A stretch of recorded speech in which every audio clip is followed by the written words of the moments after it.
25 বছর আগে রিদমস্কেপ লঞ্চ হয়েছিল এবং অ্যালবামটা একসঙ্গে লঞ্চ হয়।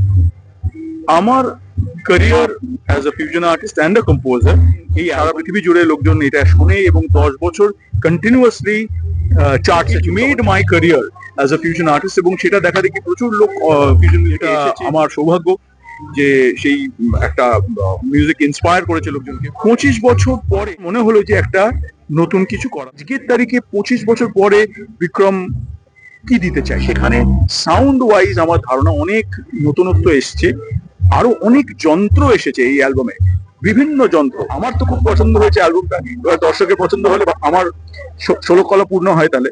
তো let's hope everybody likes it, আপনারা দেখুন।